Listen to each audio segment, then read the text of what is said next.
सारे मुसलमान भाइयों को इनका ये बयान कंडम करना चाहिए और राज साहब को हमारे मुसलमानों से और जमातियों से माफी मांगनी चाहिए कि आपने ऐसे टाइम पे हम लोगों को गोली मारने की बात कही। सर, लोगों को ये लगता है कि मुसलमानों को ये बीमारी हो गई है और उन्होंने ये बीमारी को फैला दी है। तो मैं ये कह दूं राज ठाकरे जी को कि ये बीमारी सर धर्म, जात, उम्र ये वैसा देख के नहीं आती सर। इसकी चपेट में अमीर गरीब कोई भी आ सकता है, आप भी आ सकते हो। और कहीं खुदा ना खास्ता आप आ गए या आपके परिवार में से कोई इसकी चपेट में आ गया तो फिर आपने जो बयान दिया है कि उनको गोली मार दो, वो बयान आप पे भी सरकार लागू कर देगी।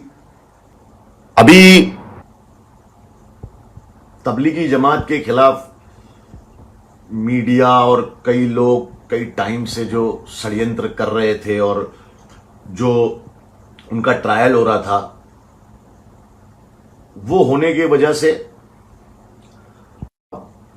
मंजर ये आ गया है कि मनसा के जो राज ठाकरे जी है उन्होंने तो ये बयान दे डाला कि जमातियों को गोली मार दो। जिन जमातियों का इलाज करवाना चाहिए उनको कहा जाता है कि गोली मार दो। अब ये मेरे वजह से, मतलब मेरे हिसाब से भड़काऊ भाषण होगा, लेकिन दूसरे लोगों के लिए नहीं है। गोली मार दो उनको। तो मेरा बोलने का मतलब यह कि हमारी नजर में तो आप सर एक सेक्युलर और मुसलमानों के मोहब्बत करने वाले उनके लिए, और आज आपने ऐसा बयान दे दिया कि जमातियों को गोली मार दो। और सर वो थूकने वाला वीडियो, वो नोट लगाने वाला वीडियो, ये सब आपको देखने चाहिए। आपको सर आपकी जानकारी में थोड़ी प्रॉब्लम है। ये सब पुराने वीडियो है। वो जो थूकने वाला वीडियो है, जो पुलिस के ऊपर थूक रहा है, वो वीडियो जेल का है, जिसमें वो लड़का जो पुलिस वाले से उसकी मां ने खाना दिया था तो खाना नहीं दिया, तो उस चक्कर में वो पुलिस वाले के मुंह पे थूका था उसको, और इसलिए उसको, और वो वीडियो का भी आप इतने बड़े नेता होके ऐसी बात कर रहे हैं सर आप। और एक बात बताता हूं कि लोगों को ये लगता है कि मुसलमानों को ये बीमारी हो गई है और उन्होंने ये बीमारी को फैला दी है। तो मैं ये कह दूं राज ठाकरे जी को कि ये बीमारी सर धर्म, जात, उम्र ये वैसा देख के नहीं आती सर। इसकी चपेट में अमीर गरीब कोई भी आ सकता है, आप भी आ सकते हो। और कहीं खुदा ना खास्ता आप आ गए या आपके परिवार में से कोई इसकी चपेट में आ गया तो फिर आपने जो बयान दिया है कि उनको गोली मार दो, वो बयान आप पे भी सरकार लागू कर देगी। तब आपको अच्छा फील नहीं होगा सर। मतलब मुझे बहुत बुरा लगा सर, आपने ऐसी स्पीच दी। आपने उनके बारे में नहीं बोला जो, आप देखिए, एक लड़के ने दुबई से आया, बेरुल गांव का एक किस्सा है। वो दुबई से आया, दुबई से आने के बाद उसकी मां का देहांत हो गया था, इसलिए आया था वो। उसने 13वीं का खाना रखा। 13वीं के खाने में 1500-2000 लोगों को बुलाया। वो अब भी उसका टेस्ट किया गया तो वो लड़के के साथ उसके परिवार के 10 लोगों को कोरोना पाया गया है। और जितने लोग वो भोजन खाने आए थे, 1500-2000 लोग, वो 2000 लोग कितने लोगों से मिले होंगे और वो कितने लाखों से मिल लिए होंगे। तो इसका मतलब तो कयामत आ गई है, अब तो सब मरने ही वाले। लेकिन एक ही तबके को लेके लोग, जमात को लेके, और ऐसे देखिए, जो वो लोग आए थे वहां से, वो अपना वीजा लेके आए, अपना पासपोर्ट दिखा के आए। उनका एयरपोर्ट पे ही चेकिंग होना चाहिए था। यहां पे सरकार की गलती है। एयरपोर्ट पे उनका चेकिंग नहीं किया और वहां पे ये लोग आए, लॉकडाउन कर दिया, वो लोग फंस गए। ठीक है, मैं मानता हूं।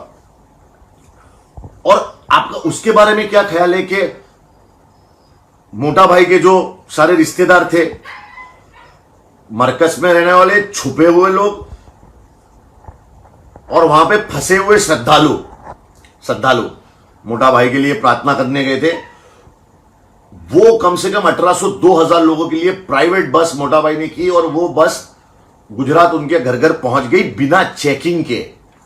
तो ये 2000 लोग कितने लोगों से मिले होंगे और कितने लोगों से उन्होंने, तो आप सोचिए सर। लेकिन कोई भी इनके बारे में कुछ नहीं बोल रहा है। बोले कौन? बोले मुसलमानों को टारगेट कर दो, इनको कुछ भी बोल दो। तो सर ये नफरत भरा चलन अच्छा नहीं लगता। और गोली मार दो सर, उनका इलाज होना चाहिए। उनको गोली, वो भी भारत के नागरिक है और अगर वो बाहर से आए तो वो भी हमारी भारत की जिम्मेदारी है सर। और हम ऐसे वक्त में भारतीय अगर एक दूसरे को इस तरह वायरस को हिंदू मुसलमान बना दिया है सर, इसका कोई धर्म नहीं है सर, इसकी कोई जात नहीं है। इसको जिहादी नाम मत दो, इसको मुसलमान मत बनाओ, क्योंकि ये अच्छा नहीं लग रहा है सर। जो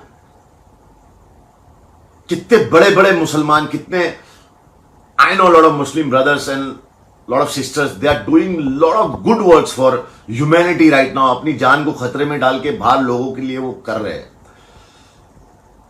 सर आपने सरकार से ये नहीं पूछा कि सरकार, इतने भूखे जो लोग हैं उनका क्या सर? खैर ऐसे कई सवाल है सर, ऐसे कई सवाल है जो आपसे पूछेंगे तो आप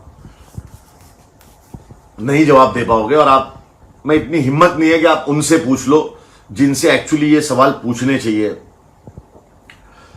और आप देखिए हजारों लोग शामिल हो गए इसके तबलीगी जमात के खिलाफ बयान देने और उसको शेयर कर रहे हैं। और मतलब पंडित ने छींक खाई तो खांसी हो गया है और मौलाना ने छींक खाई तो कोरोना हो गया है। This is not right what is happening right now, and in this time where critical condition where everybody need, एक दूसरे को कोई जात धर्म देख के तो कोरोना नहीं होगा, हम लोग सब एक दूसरे के साथ हैं, और उसमें आप ऐसा बयान करेंगे तो कैसे चलेगा सर?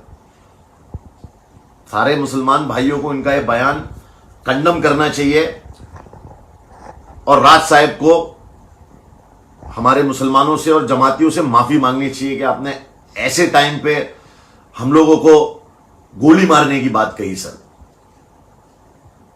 ये आपके मुंह से अच्छा नहीं लगता सर। दुआओं में याद रखना, वीडियो को ज्यादा से ज्यादा शेयर करो ताकि बात पहुंच जाए दूर तक। और हां, वो मोमबत्तियां ली कि नहीं ली? मोमबत्तियां ली ना? रात को लाइट बंद करने का, मोमबत्ती जलाने का, कोरोना उसको देखेगा, भाग जाएगा। बोले इंडिया में कोई है ही नहीं, सब अंधे बहरे हो गए, अंधे बहरों का शहर है ये, गूंगे बहरों का शहर है, सही को कोई सही नहीं बोल रहा है। माय गॉड, मतलब गलत को लोग सही बोल रहे हैं। और फेसबुक पे, ट्विटर पे, इंस्टाग्राम पे यार क्या नफरत दिखा रहे हो यार। मतलब मेरे भी कुछ दोस्त लोग मतलब ऐसी ऐसी बातें लिख रहे हैं यार। कोई एक आदमी को कोरोना हो गया या 10 को हो गया, 50 को हो गया, उससे सरदार जी को हो गया तो सरदार कम्युनिटी को आप ब्लेम नहीं करोगे।